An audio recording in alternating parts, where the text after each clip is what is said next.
The Craig Ferguson Pants on Fire tour is on sale now. It's a new show, it's new material, but I'm afraid it's still only me, Craig Ferguson, on my own, standing on a stage, telling comedy words. Come and see me. Buy tickets. Bring your loved ones. Or don't come and see me. Don't buy tickets and don't bring your loved ones. I'm not your dad. You come or don't come, but you should at least know it's happening. And it is. The tour kicks off late September and goes through the end of the year and beyond. Tickets are available at thecraigfergusonshow.com/tour. They're available at thecraigfergusonshow.com/tour or at your local outlet in your region.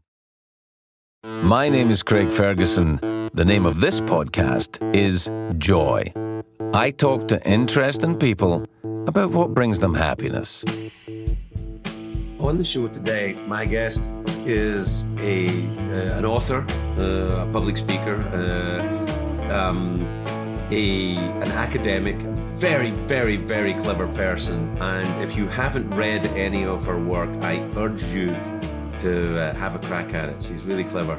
And I don't agree with her on everything. And that's even more interesting. Please enjoy Roxane Gay. You know, it's funny though, because you do have a quiet voice but I thought it'd be that, but you have a very loud voice, but not necessarily in volume. Correct. When I'm writing, I'm very loud. And other than that, I'm actually pretty quiet. I think that actually being quiet when you're talking is a way to make people lean in. I think it's like, wait, what's she saying? You're a person of many opinions. I've been reading a lot of your opinions, and I think because you've been doing this for quite a while. By the way, you're my first doctor of philosophy, so I'm very excited to because I want to ask you about philosophy in a doctoral sense. But do you ever write things, because you've been doing this for a while, do you ever look back at stuff you've had an opinion on and go, I really don't feel that way anymore, I don't know what I'm going to do about that? Not really. And it's not because I got it right the first time. It's just that most of the things that I believe in are, for me, fundamental human rights. And so, if anything, I've gotten more progressive over time. Right. I think the more comfortable I become, the more I recognize that everyone should have a certain level of comfort. And so it just pushes me further left.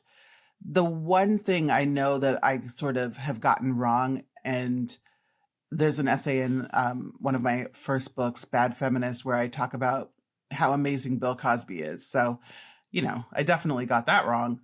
But I think we all got that wrong. I wouldn't beat yourself up on, you weren't the only one. I wasn't. I actually was fascinated by, did you ever see Dave Chappelle's take on the whole Cosby thing? Because it was fascinating when he was talking about how you can admire someone so much and then find out something really horrible about them. And what do you do? Obviously he phrased it framed it in a comedic sense, but it's a weird thing. Do you ever meet people that you admire? Because I've done this a lot. You meet people you admire and go, particularly, actually, I gotta be honest, sometimes writers, because they can be two different personalities. Yes. I have met a lot of people I admire. I've been pretty lucky. For the most part, I've had really good experiences. But there is a disappointment sometimes where you have an idea of someone, and then you have to confront the reality of them and recognize, performers are performing.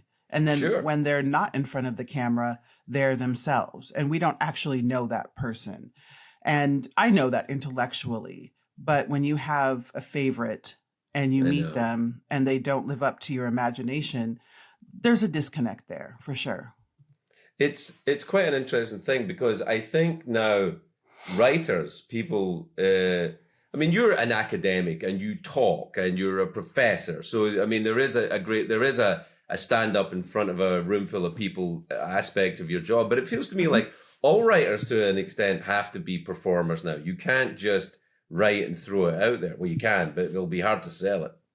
Yeah, I think a lot of my peers find it really frustrating, and I admit I do too, in that I became a writer because I don't want to be in front of a camera. I don't want to be on TV. I'm very fortunate to have had the type of career that has afforded me such opportunities. So I don't take it for granted. But every single time I just think, oh my God, this is not this is not what I'm supposed to be doing. But it's really hard to find readers. It really is. And so It's many getting of us, harder too, I think. oh, it's so hard. It is just hard to sell books no matter who you are.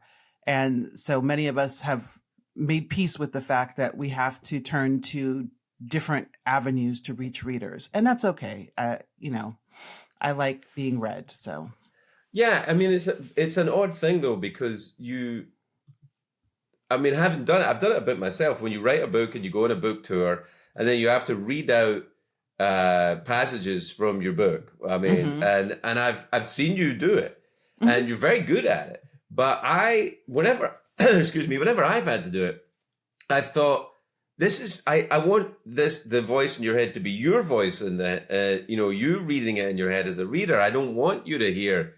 Even doing audiobooks. Do you do audiobooks of your work now as well? You'll have to, right? I do. I didn't do my first 2 or 3 books, but I did my memoir Hunger, and I also did the audiobook for Opinions, and I suspect I'll be doing the next couple audiobooks as well. You'll have to. I mean, it's just part of the game now, like you're saying. Did you ever have anyone else do an audiobook of your work? Absolutely. 2 really great audio voice actors have done my work. Robin Miles has read my fiction, both Difficult Women and An Untamed State, and she's such a phenomenal voice actor. She could read anything of mine any day of the week, and I would be proud to have her interpreting my work. And then Bad Feminist in the United States was read by Bonnie Turpin, and she is an incredible voice actor as well. And again, I would happily work with her on anything at any time. I always thought that I've only ever had one person do it once in an anthology of short stories. I wasn't available to do the short story that I'd written, and they had someone else do it, and it made it much better than anything I'd read. It's like, oh, that actually sounds like proper writing. But I don't think that's an issue that you have a problem with. Can I ask you, because Bad Feminist is where I became aware of you at first, the TED Talk, really, before anything else. When I saw the TED Talk of Bad Feminist. I'm going to ask you 2 things about it. First of all, how do you do a TED Talk? Who finds you to do a TED Talk? Do you apply? No, someone from TED reached out to me and asked if I would be interested in doing a TED Talk at TED Women, which no longer exists, but at the time it did. And I was really scared because I don't like public speaking, and I know that TED is a really big audience. However, they work with you very closely, and there's a reason why TED Talks look so good and sound so good, and it's because for 6 months before the TED Talk, they're working with you on the talk and so on. Unfortunately, I rewrote my talk the night before. So the thing we had been working on was something entirely different from what I performed. It's quite interesting though, because when I watch that now, because I looked at the TED Talk again, I'd seen it, I think it was like 2015 or 2016 or something, wasn't it? It was a long time ago. It was. When I went back on it and looked at it, you don't seem as confident performing then as you do now. There's been a real kind of movement, I think, for you in terms of familiarity and confidence on stage. Does that happen in writing too? Yes, it does. I think most writers have a certain level of not insecurity per se, but anxiety about the work, and is it good enough? And have I said what I wanted to say, how I wanted to say it? But I'm almost 50 years old now, and I've been writing for a long time. Yeah. And so, when you've been doing it as long as I have, there are certain things that I am more confident about. Absolutely. But does that lead you to get more personal? Because, your memoirs and stuff like that come a little bit later in your career, right? Does it help you become more personal as you get more confident? No, it actually makes me feel like getting a little less personal, but really? It does. And only because the internet has become a lot more hostile than it used to be. And I think so. I've always been careful about what I share, despite what people may think. I'm a very private person. So I've always known what I'm sharing and why, and what I've held back for myself. But it feels like, especially as whatever they're calling it now, as Twitter has devolved into whatever it is now, and other social media platforms have gone in a similar direction, there's just less. I mean, people have opinions, and I respect that. You don't have to love everything I do. I get it. I'm flawed like everyone else. But there's a difference between criticism and just cruelty. And I agree. And I think there's also the idea of that you have to be hostile to someone who doesn't have the same opinion of you seems like an odd thing. And that seems like universal on the kind of social platforms, that if someone doesn't have the same opinion as me, then it's not the opinion that you challenge, it's the person themselves, that ad hominem thing. Yes, and you're right. Everyone does it. I've done it. And I'm trying to do better because, I mean, there are certain opinions, like if you're a Nazi, you're a Nazi. So, there's a limit. I understand. Absolutely. Yeah. And I'm absolutely going to tell you how horrible you are.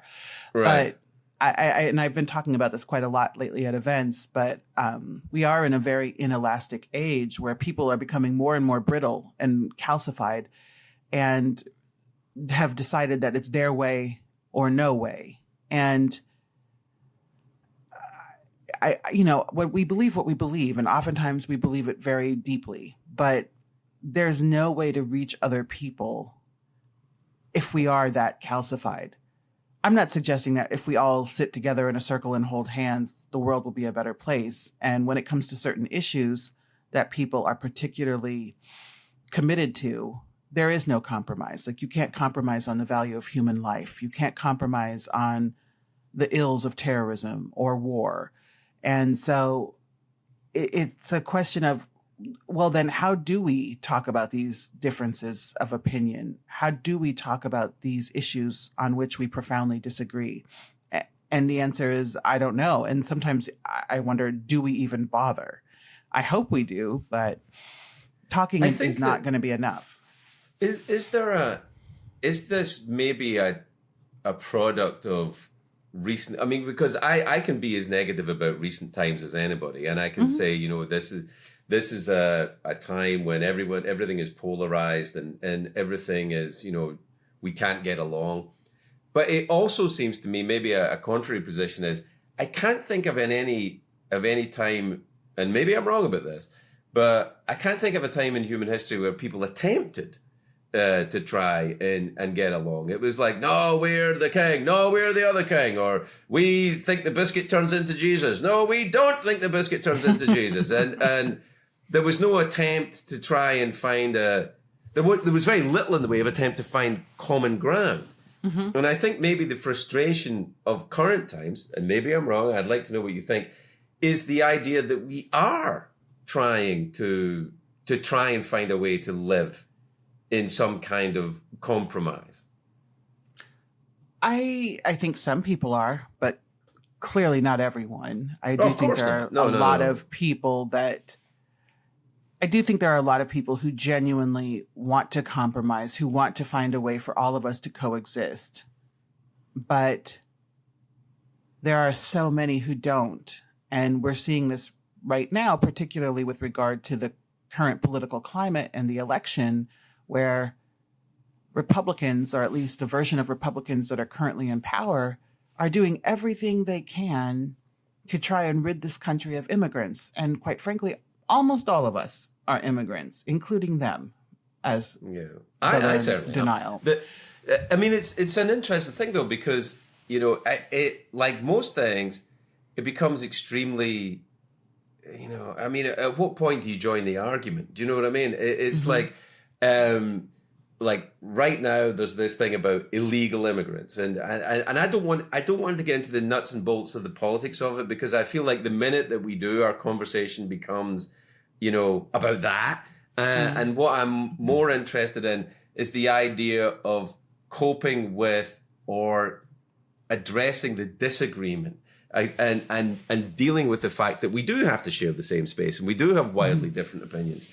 And how does the United States of America and the world really, how do we share the same space if people have radically different opinions? Go ahead. I was going to say the challenge is that xenophobia is not an opinion, and I don't think that we should treat it as legitimate. When you are saying that there are groups of people, and they tend to be people who are brown or black, when you say that those people are criminal, that they eat pets, that whatever, ludicrous. That's not actually an opinion. There's nothing to counteract that with. Right. Because if you are so far gone as to believe that, then there's nothing we're going to really talk about. And that's where the problem is. Just in case anybody cuts up this conversation into bite-sized chunks, let's be clear, it's not me that has the opinion. You're saying because like, whoa, did he say that? No. I'm talking about people well beyond this conversation. All right. So let me ask you this.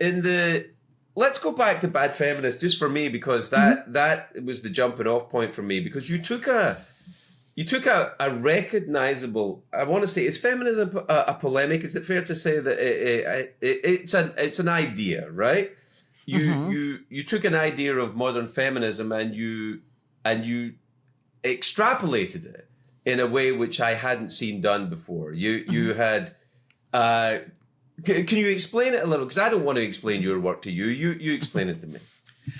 Yes. So my first essay collection, Bad Feminist, which came out 10 years ago, which is hard to believe, was really my way of thinking through my relationship to feminism, particularly given that oftentimes we expect feminists to be perfect, to have entirely consistent ideas and ideologies. And, ideally we all should, but we're human.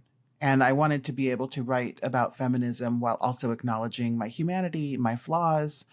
And so it's part personal essays, lots of cultural criticism where I'm looking at various books, film, television, cultural trends, but from a Black feminist perspective and from a bad feminist perspective, if you will. What is the term bad feminist? Why does it be bad? Maybe you can, is it why is it bad? Is it just different? It was partly tongue in cheek when I came up with the title. Right, that's what I figured, yeah. Yeah, because I was thinking about my feminism when I was writing the title essay, and I was like, well, I'm definitely a feminist, but I'm actually kind of bad at it. Because, one of the examples I use in the book is that I love hip hop. And so much of hip hop is degrading to women and misogynistic. Yeah. And it's a problem. And I want to be able to talk about that. But if a certain song comes on, I'm going to probably dance. And so I thought maybe I should just call myself a bad feminist. It was also a bit more serious in that traditionally feminism, mainstream feminism, has prioritized the needs of middle-class white women and heterosexual women who are not disabled and things like that. And they've always told more marginalized groups, we'll get to you later. We have to first lift all women up, as if we're not women too. And so if that's good feminism, I repudiate that. And I'm absolutely a bad feminist. So it's part tongue-in-cheek, part critique. It's an interesting situation because, it's completely, I completely agree with what you say. I wonder, though, if feminism is gender specific, and then when you, obviously, it's about the rights of, correct me if I'm wrong, and I don't know what I'm saying here, but if feminism is about equality of the sexes, let's say that, is that a fair thing to say? No, I think that it's yes, on the surface, sure. But it's more than equality. It's about equity. Because equality suggests that if we give everyone the same resources, things will turn out the same. But that's not true. Okay. And so what we need to figure out is how do we make sure that everyone has equal access to what they need in order to thrive. And for different groups of people, it might be different things. And so I tend to focus more on equity than equality.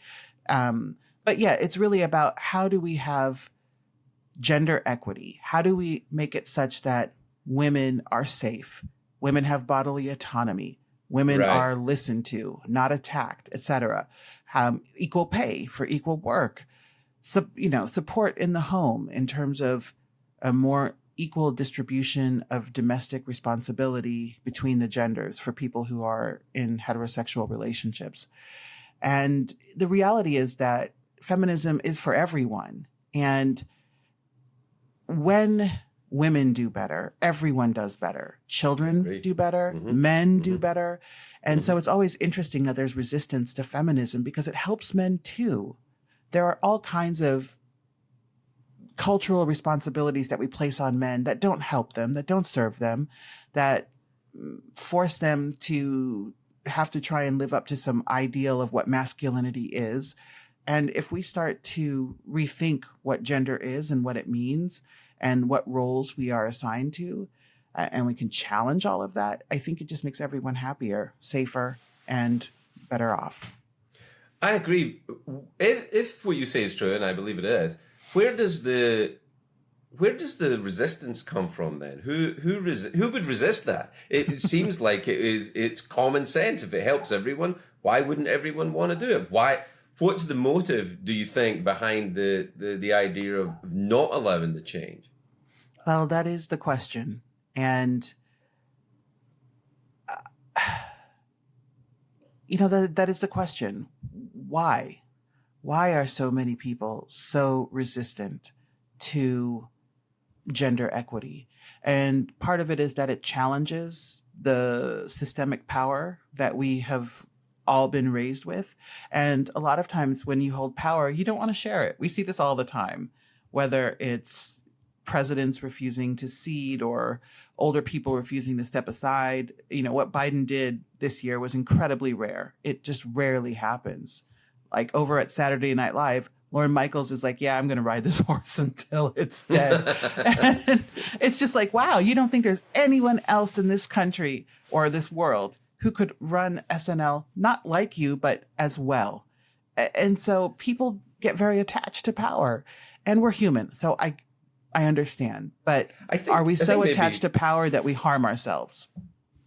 But power it's connected to fear as well, I suppose, isn't it? Like, if I don't have this power, then I'm vulnerable. I am in danger if I don't have this power, or I'm mortal, or I'll die, or I won't be able to continue if I don't have what I have right now. Absolutely. And also, I think there's an element of fear that, I know how I've treated people with this power, and I don't want that to happen to me. So, it becomes a bit of a infinite loop. Yeah, I mean, you get yourself. I mean, like, as you say, you're coming up on 50 years old, or you're 50 years old. You're at arguably the peak of human productivity, and you're firing on all cylinders right now. At what point do you think I'm gonna stand back? How do you know it's time to step down or step away? That's a good question. With writing, it's an art. It's something that is pleasurable. And I think most writers tend to write until they have nothing left to say. And I'm not there yet. But I don't know. I'm going to write until I don't like it anymore. I think plenty of writers keep going well after they've got nothing true, left to say. Very true.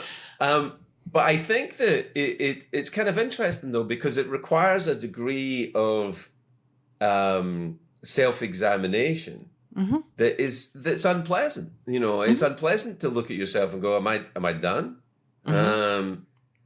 I always equate it because I think I do stand-up comedy for a living, and I think to myself, well, I'm 62 years old. What am I complaining about?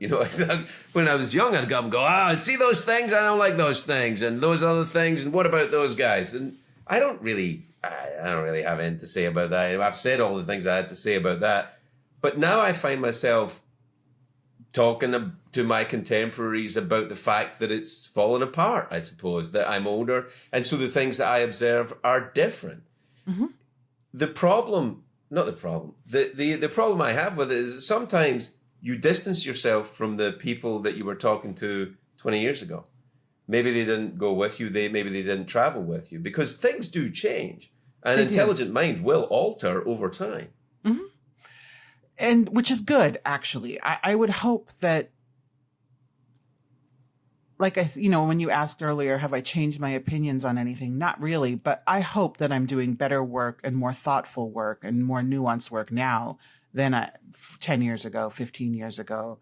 I hope that I'm still growing, that I'm still evolving. I think I am. I think you are. It's fairly obvious that there is a development across your career. I talked to Tony Scott, A.O. Scott, from the New York Times film and literary critic recently. And he said when he was younger, he still feels the same about what he likes and what he doesn't like and how he approaches it. But he said when he was young, he felt like every film he didn't like or every piece of work he didn't like was almost like a personal affront or like a crime that he had to, fight against. And I wonder is there anywhere, it was interesting, you said earlier, as you get older, it seems to push you more progressive and you get more, is there anything where you've thought, I really was very angry about that, but I see now that maybe there's another approach to it? You still don't like it. It can still be an injustice, but there may be a different technique to handle it. No. Good. That's fine. It's a fair answer. You must never go. No, you can't ever be a politician because you just said, nah, I don't think there is. No, I really can't ever be a politician. I have less than zero desire to be a politician. I think I tend to have some generosity toward myself when I look back at my work, not because I think it's perfect, but it's because I know I did the best I could with the skills and the knowledge that I had at the time. Right. And I don't lose fire as I get older, but I think I have become more judicious about where I aim my fire. Okay. So that's what I would say. I would say it's less everything deserves my approbation and more, let me be a little bit more targeted. Let me be a little more careful. So I think I've gotten more careful and more skillful, more thoughtful. Obviously. Yeah. Yes. What about the hate and the abuse that anyone who expresses an opinion will get? And you express your opinions eruditely and loudly and in an arena where people can, in topics where people have a lot of nasty and bad things to say. Do you ignore it? Do you process it? How do you deal with it? Depends.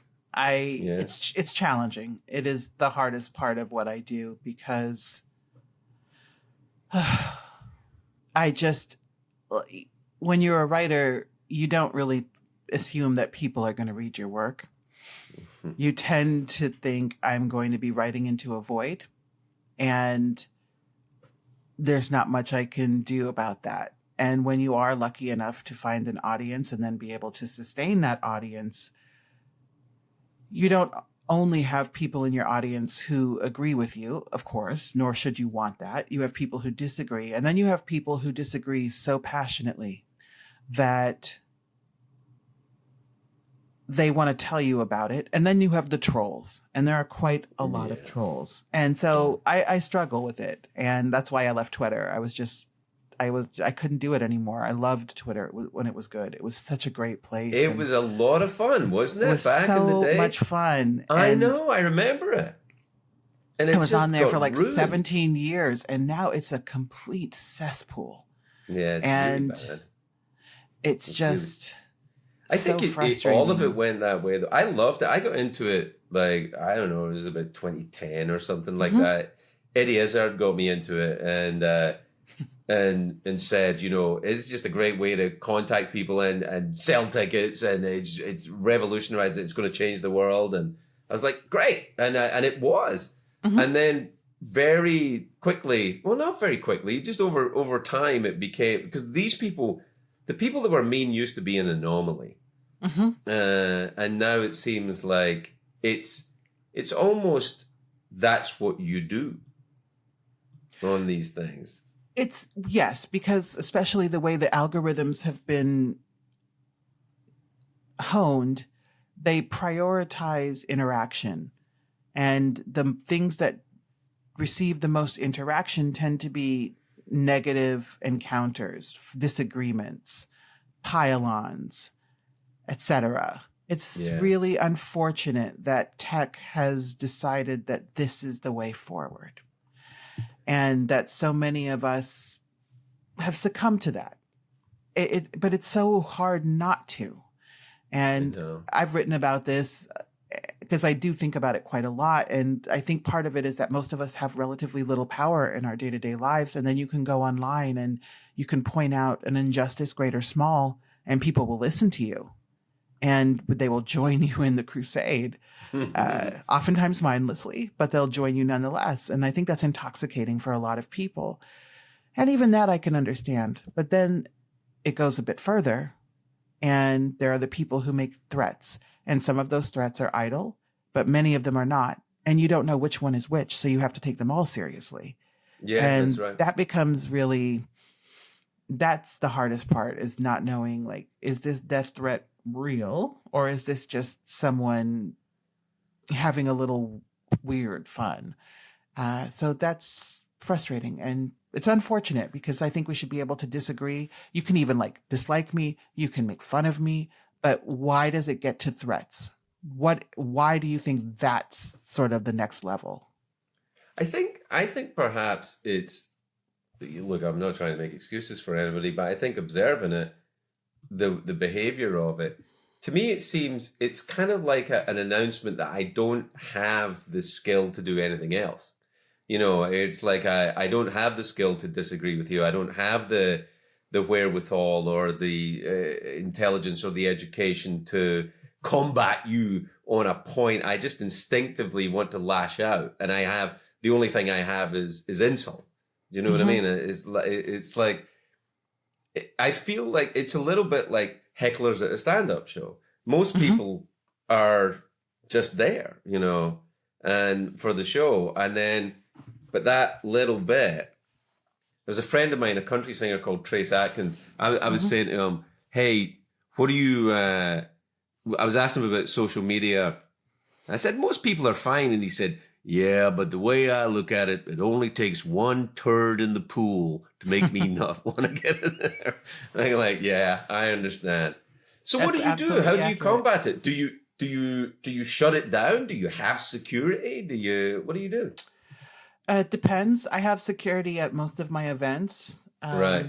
which is, again, something I never imagined, but many of the threats are directed to the venues where I'm doing events. And I do speak at a lot of colleges, and I teach at a college. And that gives me a lot of pause because not only am I there, but other people's children are there. And, everybody is someone's child. Everyone is just, a human in their own right, and nobody should be in danger because they're going to listen to a writer they want to hear. And the writer themselves should not be in danger because you disagree with their opinions. But there have been bomb threats. There have been threats of mass violence. And given this country's penchant for mass violence with AR-15s and the like, you have to take every single threat seriously. So several years ago, I started noticing these security guards or bodyguards or whatever at my events. And then they started like standing closer and closer to me throughout the events. And I was like, wow, this is getting real in a way I never anticipated. And do you experience fear? I mean, absolutely. Is it frightening? It's terrifying. Does it affect I think I know the answer to this, but does it affect what you write? No. That's what I thought. The minute I change what I write or what I say, the minute I don't go out on stage, I capitulate. And I mean, we always capitulate one way or another to different things, but not on this. I mean, every time I walk out on stage, I just wonder, is today the day? And that's a horrible feeling. Nobody should have to feel that way. Nobody. And so I don't relish it, especially I'm married, happily married. So I always worry about my wife, who also receives threats now. And my parents, people have hunted down my parents who are like, my mom has cancer. My dad is 79, 78. Like, what are you people thinking? These people are the best people in the world. They have never harmed anyone. Why would you take it that far? Just because I wrote something. And the reality is, and my critics will be the first to tell you this, I'm not that radical. I'm a centrist in many ways, and I'm not proud of it. I've been pushing myself further left for many years, but I am not the most radical writer or thinker out there. So what exactly are you responding to here that has you so incensed that you have decided to take up threats? It's baffling. Well, you know, you're a gay black woman, so That's true. right there, you know, it's like, okay, there's a certain subsect that are already mad at you before you even say anything, you know. Yeah. It's so frustrating because I think the radicalization of people is it. I maybe this is naive, but don't you feel sometimes that if you could reach people on a this sounds awful even saying it, but there's some people you feel like if I could sit you down and reach you on your own and have a conversation with you, I feel like I could get to you. And I wonder sometimes if writing isn't an attempt to do that. That if you can read, you can change your mind. I would love to believe that were the case. And of course, that certainly motivates a lot of what I do, the belief that you can reach other people. And I do believe there are people who are reachable. I also believe there are people who are unreachable. And I do think I know the difference. But clearly, and history has borne this out time and time again, sometimes we need something more than reaching people.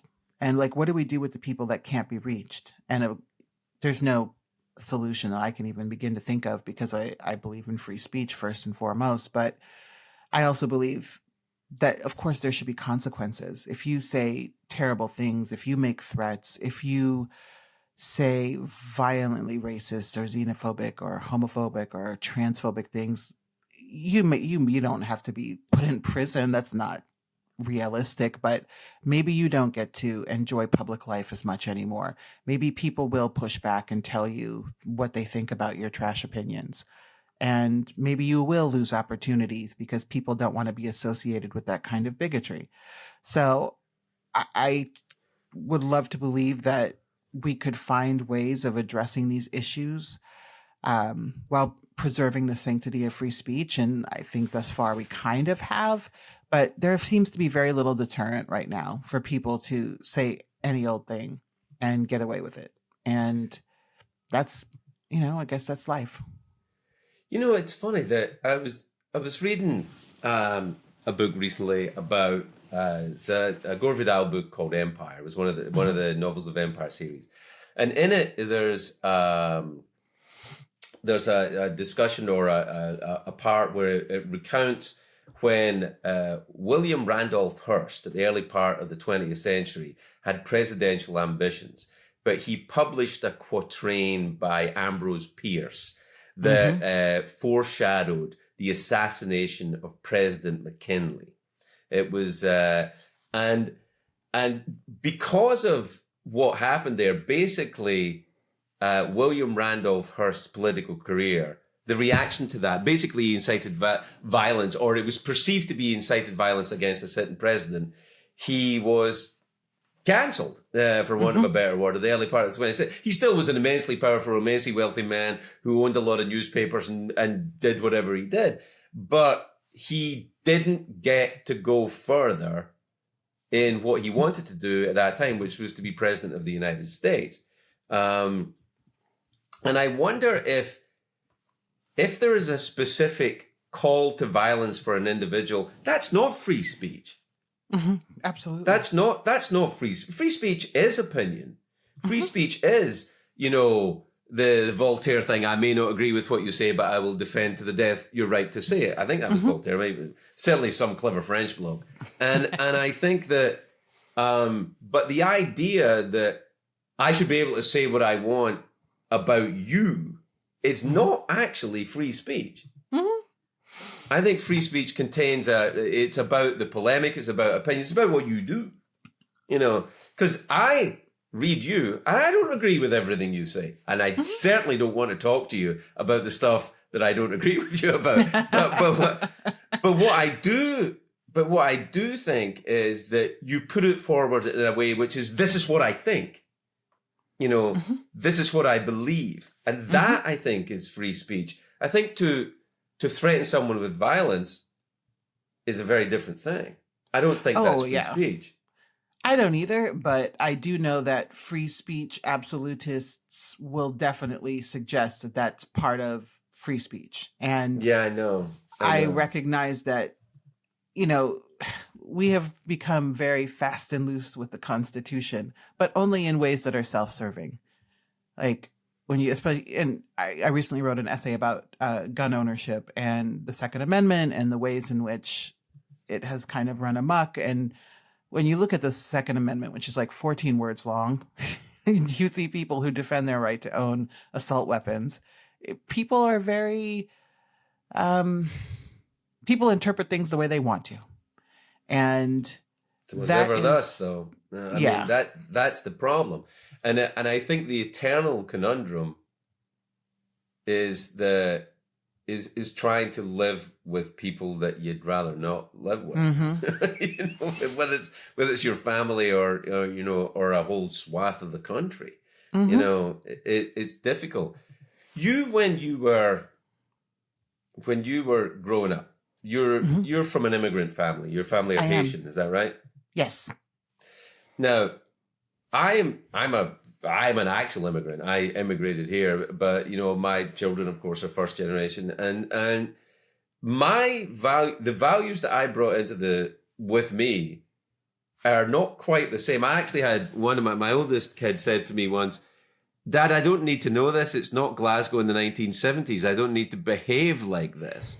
You know, this is of no use to me." I can't remember what it was. It was something about carrying a stick in your trousers or something. And I think that, did you experience conflict with the generation that came before because you're the child of immigrants?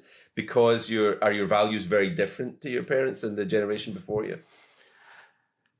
I mean, there was definitely conflict, particularly because Haitian culture is I love my culture. It's just unique. But Haitian parents, especially my parents, their generation, are incredibly strict. And so there were all kinds of things that my brothers and I wanted to do growing up that we were not allowed to do. And that was incredibly frustrating. And so there was oftentimes conflict about that. And it could be things like as simple as, I want to spend the night at a friend's house, which absolutely no non-starter with a Haitian parent, at least for a long time. And I'm totally with your parents on this, by the way, I have to say. I mean, looking back now, I'm like, yeah, they were kind of onto something there. Yeah. But, you know, what's interesting is that now I now I understand what they were talking about. Now I understand what they were worried about. And I have a lot more patience, I guess, might be the word. But, oh yeah, there's always going to be conflict. And sometimes we just be like, you just don't understand. And they would be like, no, you don't understand. But here's it was the thing, okay. though, you teach and you speak at academic institutions, which, of course, by their very nature, are predominantly filled with young people. Do you find yourself in conflict in a generational term with opinions that you are surprised that you would be in conflict with them about? I'm Yes. kind of speaking for myself here as well. I'm like, why am I mad at you for this? But yeah, all the time. It's so hard. I teach, and I've been teaching for 15, 20 years now, and I love it. But I feel like I'm getting to the point where I don't necessarily want to do it anymore. The kids are great, and they're allowed to be young. It's just this particular generation, it's challenging. Every generation has this. So I know that the generation, like baby boomers, feel this way about my generation, Gen X feels this way about Gen Z and Gen Y or whatever the fuck. But they just, partly especially for the kids I'm teaching now, they have known only COVID for college. So they didn't even get a traditional beginning of the college experience. And so they're dealing with the cultural trauma of a pandemic and the political fractures since 2016. And there's a lot of challenges. And they're also able to articulate mental health issues in a way that feels very anathema to someone my age. Like, sometimes it's just like, oh my God, they all speak in therapy speak. It's not a bad thing. I think it's great for people to talk about mental health and to talk about their feelings and to advocate for themselves. But for someone who's a little older, it's just, okay, I have to learn all about this now. But then also there's just the little stuff. Like, I had a student named Faith a couple semesters ago, and I was like, oh, Faith, it's taking all my self-control not to sing Faith to you. And she looked me dead in the eye, blank. And she was like, what's that? And I was just like, come on. Just come on. Well, I mean, you must have had people doing saying, take all my effort to not sing Roxane to you as well. I mean, you get it. No one sings Craig, though. No one's got a Craig song. And we're the lesser for it, but there should be one. Roxane, it's been an absolute pleasure talking to you. I am a huge fan of your work, and I like I say, I don't agree with you on everything, and I love that you and I can sit and have a conversation for 45 minutes. Absolutely. And that really doesn't have to come up. What we can talk about is interesting. Well, to me, very interesting. I hope it's not been too much of a chore. More power to you. Keep on it. Don't give up, and don't let the bastards grind you down. I won't. Thank you so much, Craig. This has been all right. a delight. Thanks, Roxane.